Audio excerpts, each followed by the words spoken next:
Good afternoon and welcome to this press conference of the 51st annual meeting of the World Economic Forum in Davos, Switzerland. Welcome to everyone in the room and our audience watching on live stream.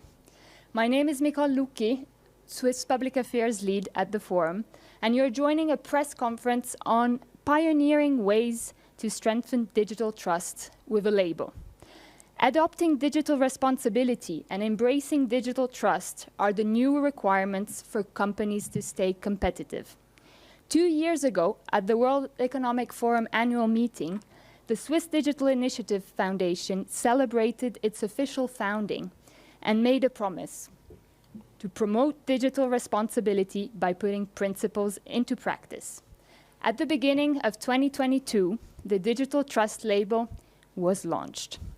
Today, I'm delighted to be joined by a wonderful panel composed of business leader, a government official, and academia, as they discuss this topic with us and walk the talk on digital responsibility.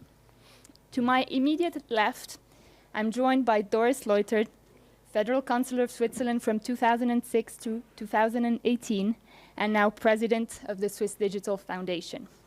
Beside her, Ambassador Benedikt Wechsler, Head of the Digitalization Division at the Swiss Federal Department of Foreign Affairs. Moving to the center of the panel, Mr. Martin Vetterli, President of the Swiss Federal Institute of Technology in Lausanne since 2017, and also Professor at the Audiovisual Communication Laboratory of the EPFL. Further down the line next to him, we're joined by André Helfenstein, CEO Swiss Bank and CEO Region of Switzerland at Credit Suisse. And last but not least, Julian Teike, CEO and co-founder of insurtech company WeFox. Very happy to have you here, my fellow panelists. Without further ado, let me start with you, Mrs. Leuthard. Can you tell me a bit more about digital trust? What is the label? Why is it important? And how can it be implemented worldwide? Yes, thank you so much. Well, I begin perhaps with a question. Do you know what happens with your favorite app when you give them your data? Do you know if they use an algorithm and if this algorithm is fair? Normally, only few people know all these technical issues. And as Mikkel said, 2 years ago, our foundation was created here and promised that we want to go from principles to practice. And here we can today show you a world new priority. It's the digital trust label. A trust label which was created under the umbrella of EPFL Lausanne together with scientists, based on research, how we can build trust. How is the consumer aware of a trustful app? So we started and developed the world's first digital trust label. Digital trust is, as we know all, a complex challenge. And therefore, the label offers a practical solution. It gives advice and it shows the user if a digital service, an app, a web page is trustful. It is based on 4 pillars. With behind our 35 criteria, I think that our scientists will go further in details. But with this label, it's for a user very helpful and very easy to show by this label if it is trustful or not. The label is, you can imagine, a form of combination of an organic label and a nutrition value table for the digital world. Because it did not exist so far, we created this label for users, but also for companies when they have apps and they want to show others. That's the way we should go, to more ethics and more digital responsibility. I stop here because then we have time for questions. Thanks a lot for your insights, Ms. Leuthard. Ambassador Wechsler, from your perspective, why are digital trust and responsibility important for Switzerland? And what role does International Geneva play? Thank you very much. And also from my behalf, congratulations to this major achievement of the Swiss Digital Initiative today to launch this digital trust label at the World Economic Forum. I think it shows very much what the Swiss values are, to be pragmatic and to be reliable. And I think these are two very important messages that we also, as the Ministry of Foreign Affairs, want to send out to the world. That is also what is Geneva all about. And this world of governance, digital governance in Geneva, without trust, it's not possible. And I think it's also not possible without the private sector. That's why we also think it's a great initiative that so many corporations with a worldwide reputation are applying this label and have helped develop this label with the world leading science that we have in institutions as the EPFL in Lausanne. And maybe just to go back a little bit to the origins of the Geneva spirit, I think a lot of it comes down to Henri Dunant, the founder of the Red Cross. And when we think of times of war, he faced the battlefield, came home and said, we can't just leave it like that. We have to do something. And he started with a very pragmatic approach. He defined some rules, defined institutions, and then helped to spread the message worldwide. And I think that gave a minimum level of trust between states, which were fighting each other, killing each other. And I think even in the digital world today, we know it's also part of a war. And I think every little piece which can help to restore some trust between nations and individuals is very important. And it needs an ambitious agenda. It needs a strong ethical basis. And then that's exactly what the Swiss Digital Initiative does. And I'm really looking forward to this further development.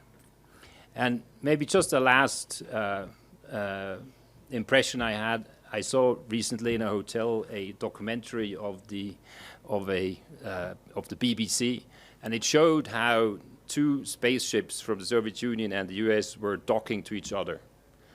And imagine, why was that possible? Because they had the science, they had the technology, but they had also the trust, even though they had completely different opposing values.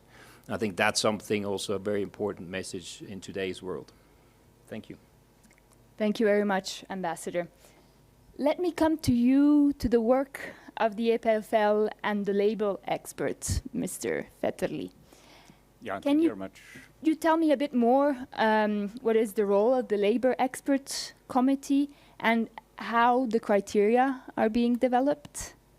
Okay, thanks very much. I'll back off a little bit and go back to the initial thinking. So trust, which is the topic here, is a foundation of interchanges between humans, or between humans and machines, or between machines and machines.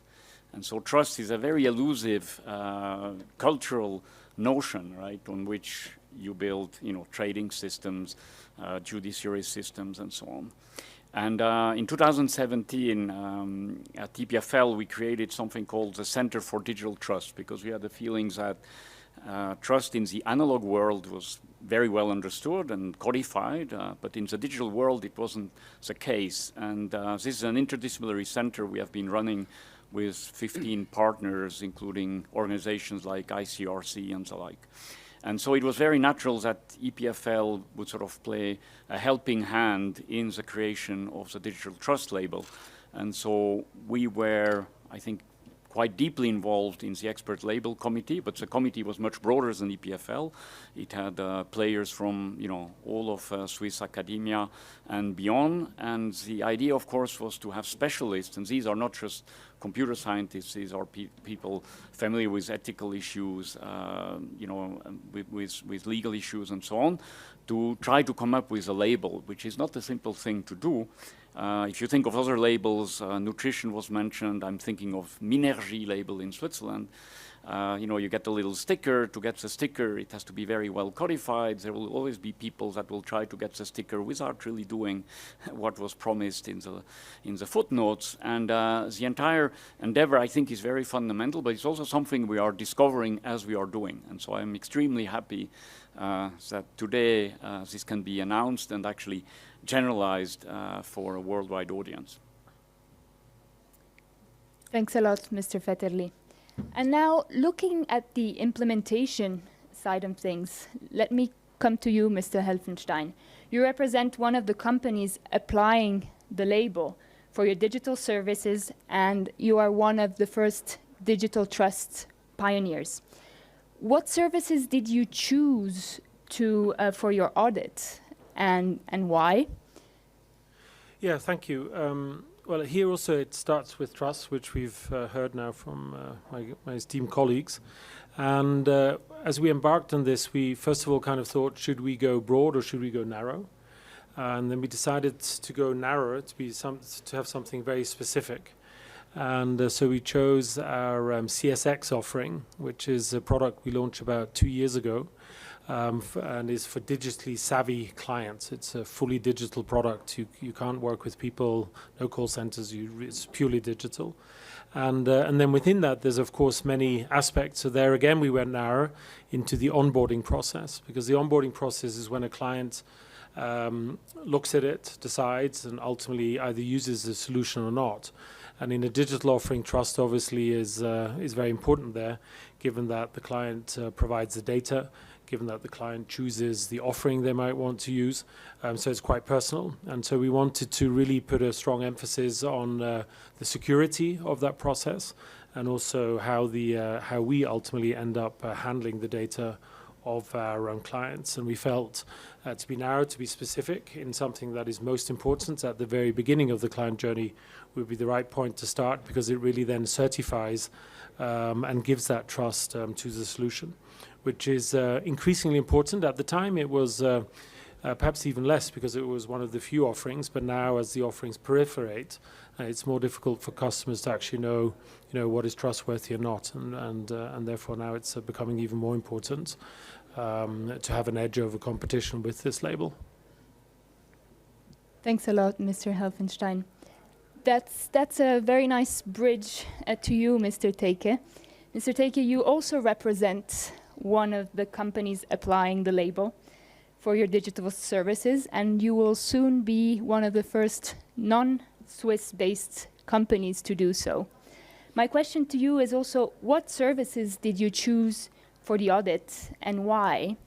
And how is the label aligned to your digital responsibility at WeFox? Yeah, in 2018, when we decided that we're going to apply for an insurance license as a startup, we realized, I had this one aha moment where I realized that as an insurer, I have a very special responsibility towards my customers, and that technology develops much faster than regulators can evolve. I could potentially have access to the contextual data from their devices of all of my customers, and I could potentially discriminate between customers based on the data that they provide to me, for example, in the future, even implants. So imagine a world in which an insurer has data of implants and can say a customer is sick, so I turn off the insurance. And I think this is a terrible world, and for me it was a clear moment. WeFox needs to become a pioneer when it comes to digital trust. And this has always been one of our major priorities. And with this digital trust label, we think we have found the right consortium and the right scientific support in order to underline our efforts. I think our efforts need to go much further than what the regulator requires. We have a special responsibility, and on top of that, this is also one of the USPs of Europe. The American technology was not built on these values. Quite the opposite. This can be one of the strongest USPs for European technology, having privacy and ethical use of data at the core of European technology companies. And that's why we decided to support this initiative early on. Thanks a lot, Mr. Taike, and thanks a lot to all of you, my dear panelists. Let me briefly come back to you, Ms. Leuthard, for a comment on what we just heard. Yes, as you heard now, we are already in a situation that we have some pioneers. Our three first pioneers were Credit Suisse, were Swisscom and Swiss Re. Then we have already 2 startups who obtained the digital trust label, the digital mortgage platform Credit Exchange and the HR and collaboration company PeopleWeek. We have SGS as an audit partner because it's very important to measure trust, to measure all these indicators. And in this audit, we have another 11 companies. We heard of WeFox. We have the biggest Swiss retailer Co-op. We have Booking.com, Cisco, the Media Login Alliance OneLog, Swiss Post, Kudelski, Swiss Banks Julius Baer and UBS, Whiskey, and the innovative incorporation startup Drakensberg. And I would take also the opportunity to thank especially our partners who contributed financially that we could create this digital trust label. These are the universities. This is the Swiss Confederation. This is Mercator Switzerland and also SGS. So I think with this label, I agree we can really put a platform internationally. We have an offer, an international offer, but it's a European one. Europe, which combines technical knowledge and values. And therefore, I hope a lot of companies will think about that and will use the label also to be more transparent, more competitive finally, and that we as users, as simple users, can trust when we use our favorite apps. Thank you so much. Thank you. Let me now open to our audience. We have a couple of microphones in the room, so if you want to briefly raise your hands if you have any questions. And can I ask you to mention your name and organization, if so?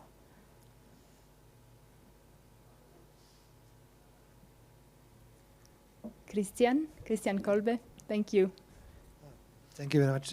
Christian Kolbe from Blick, Swiss newspaper and news platform. My question is to Ms. Leuthard, what are the costs for a company to get the label, the certificate, and how long is the process and who will lead the process, do the auditing? Mm-hmm. Yes, we have a label expert committee, because this must be very independent and multidisciplinary. And we have there people from civil society, from consumer protection, public sector, legal community, business, and technical experts. So it's very international. The audit, as I mentioned, is SGS. It depends a little bit how fast they can go to all these algorithms, but normally it takes 3 to 6 months. And the costs will be between 12 and 20,000. It's valuable then for 3 years, so the label after 3 years has to be renewed. And in between you get 2 times some kind of review, because perhaps the label must be adapted to a new version. Yes. Thank you. Any other questions in the room? Yes, sir? Daniel Hügler at cash.ch. Have you set any targets? How many companies you try to bring under this label in a certain amount of time? Because there is some indications missing. You know, Of course, I hope you have to be ambitious with that label. We are, because we want to. It's not only a Swiss label; it's really an international label. We want to go worldwide. That's also, we are very happy to have Booking.com, WeFox, and other international companies. For the moment, we have 20 to 25, and the procedure takes some months. So for this year, I think we are happy when we can double it. But it takes time, and we also have to look if all these indicators, all the processes work in this time. But we can quite fast enlarge our resources and then attract much more companies and apps. But we have no clear target. It's an international label. We have also, for the moment, and this is very important for us, UNICEF. I think also the multilateral organizations, the UN organizations have a specific interest. They stand also for credibility, and this is for us difficult to understand for the moment if this could be a big bang or a middle bit bang. It's difficult, but we are prepared for that because we could imagine that multinational organizations could have a big interest. So we have huge, ambitious goals. Very good to hear. Thank you. Another question in our audience? Otherwise, I have a question. Okay, I'll get on to my question then. One for Mr. Helfenstein. What are the key learnings of the implementation so far? Can you tell us a bit more? Yeah, well, it's still quite early stage, but in listening, I was thinking we've spoken a lot about the trust it conveys and how that might be beneficial for the companies, but also for the customers in their choice. But I think what we also saw is if you go through a process, you also learn.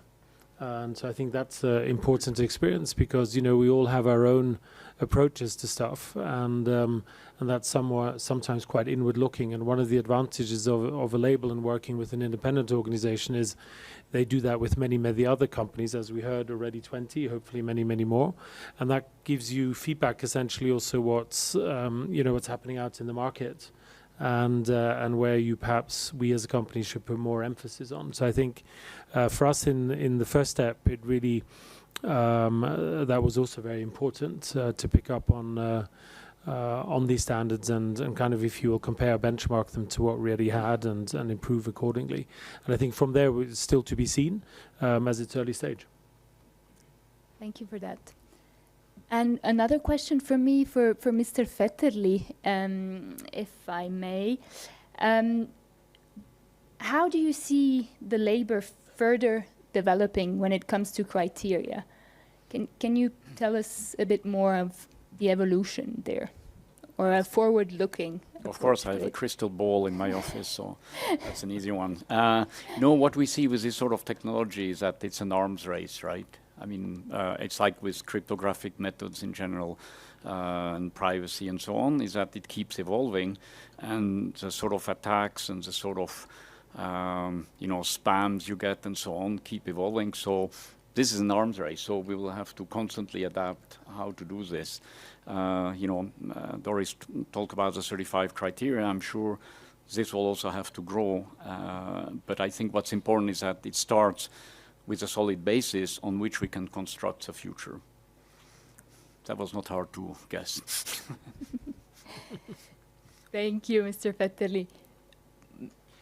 Maybe I would like to add a point, because it seems that it's not only an advantage for a company or the consumer, but it's also, it makes the whole digital world a little bit safer, because the more people use services that fulfill these criteria, the less opportunities, hackers, whatever, find to sort of undermine the system. So it contributes to a higher security of the whole system.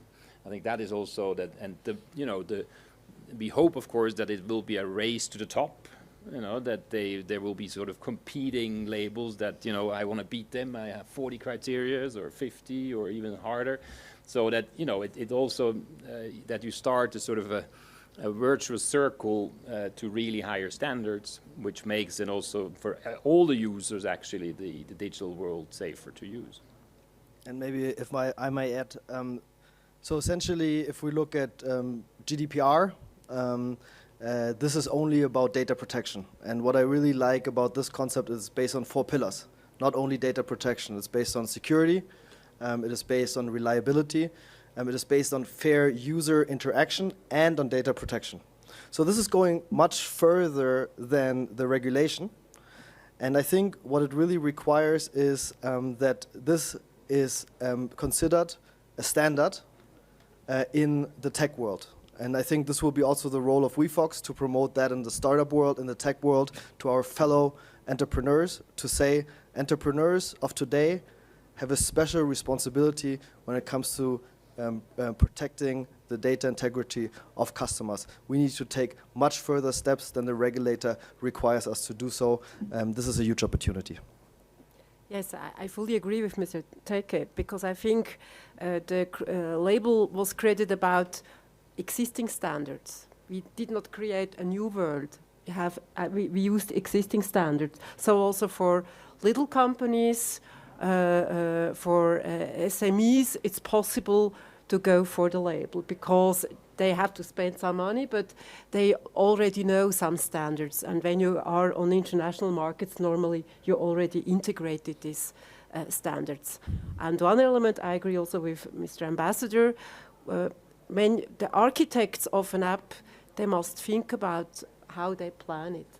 And we think with the label, we have a preventive effect because they will think about the architecture of their app because they know, well, when I don't fulfill these indicators, these criteria, perhaps my client doesn't get a label.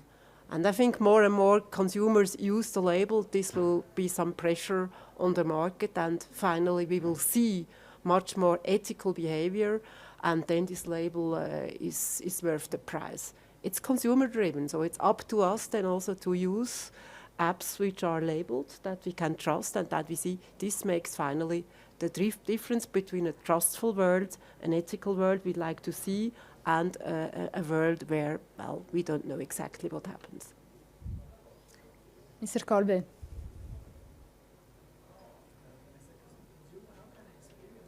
Well, I know at my house I have a Minergy label, but now then I have, like the kids have the CSX app or from the Credit Suisse, then have they also a label on the app, or how do I experience as a consumer the label? Yeah, well, I guess eventually you do exactly what you say. Like we know from other industries, you propagate your offering together with the label. And that's why I said it's not only the label, it comes with information. You can go deeper. You have a visible label, and then you can also click and go into the details to see where Credit Suisse could improve, or what is not 100% the gold level. Thank you. And I think we have another question from the audience. Hi, Jenny Zhang from teamup.com. My question is, if this label, how this label will evolve, and if it would require periodical renewal, because information changes, the trust is about the information. There's public information, there's information sensitive or not sensitive, and technology and algorithms evolve. A company's business also evolve. How would you maintain this label over a long period? And how long we can trust this label? Mm-hmm. Well, when you first get the label, it's valuable for 3 years. Then you must apply, perhaps, as you mentioned, you have a new version of your service. In between, well, we also have to improve.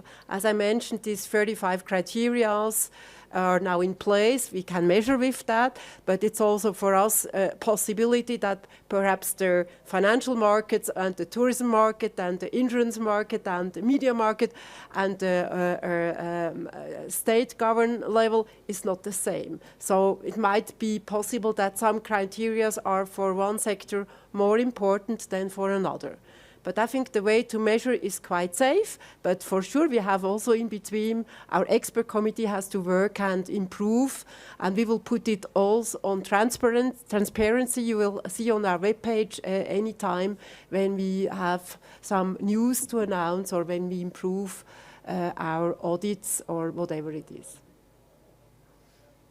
Thank you. So before we close this press conference, I would like to provide the opportunity to my fellow panelists to provide a final brief comment, if you wish so. Starting with Ms. Leuthard.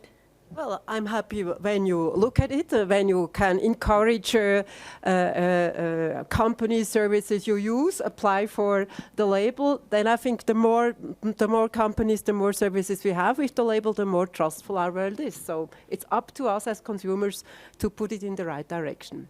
Thank you for your attention. Ambassador Wechsler.